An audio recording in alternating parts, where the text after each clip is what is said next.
Hello, my name's Chris Burfoot. Thanks for purchasing your new D-lite kit.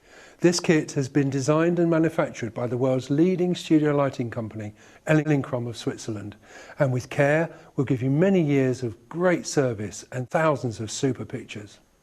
Lighting is fun, but you'll need to understand a few of the rules so that you can learn how to break them properly.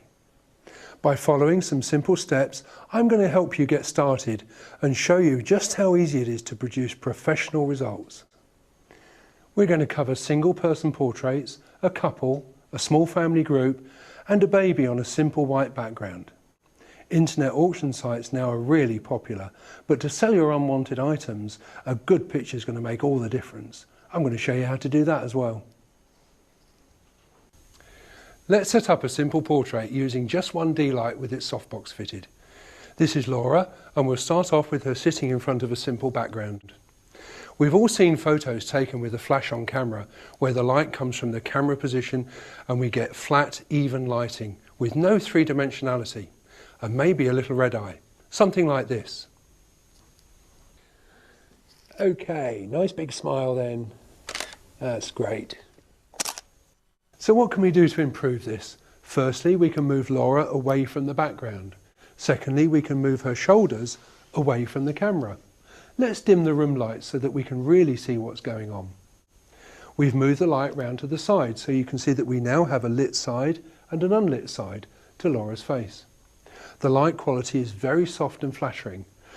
The flash is much more powerful than the modelling lamp, so the shadows will be darker and we need something to bounce a little bit of light back into the dark side of Laura's face. Even something as simple as a piece of white typing paper can make a huge difference.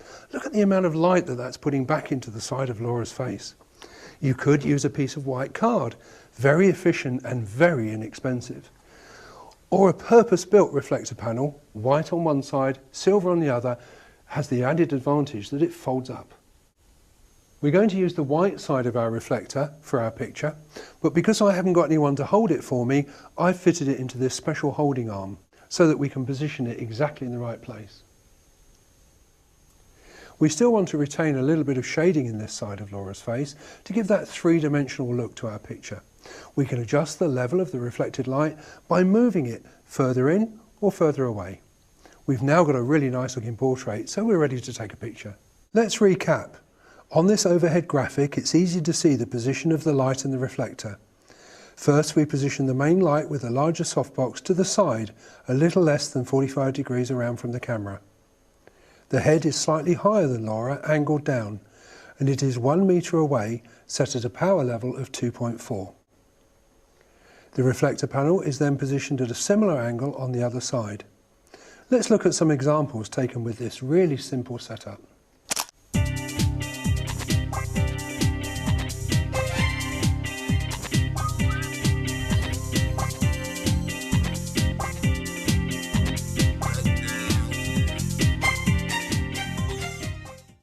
As we've already mentioned, internet auction sites are now really popular for selling items or even running a small business, but they always sell better if you've got a really great picture of the product you're selling.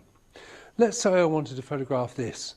I could go outside and photograph it in daylight, but what if it's raining or it's dark? Or I could just pop it onto a table and use my on-camera flash. But I think you'll agree we won't get a top price with pictures like that. So I'm going to show you a really simple setup that will allow you to take great photos for this use.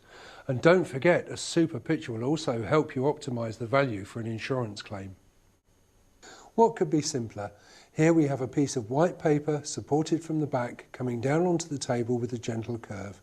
This will give us a lovely plain white background.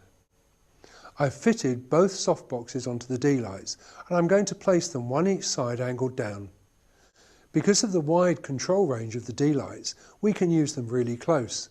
These are both set to a power level of 2 and are 45 centimetres away from my subject, giving me a working aperture of f16.5. The white paper also acts as a reflector, filling any shadows underneath. I often use a small makeup mirror if necessary to add a little sparkle or a highlight, just like this.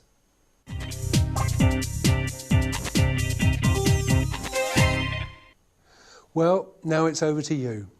Have a go at these setups. Once you've got them right, why not try to experiment? After all, that's what makes great pictures. Go on, get those lights set up and let's get shooting.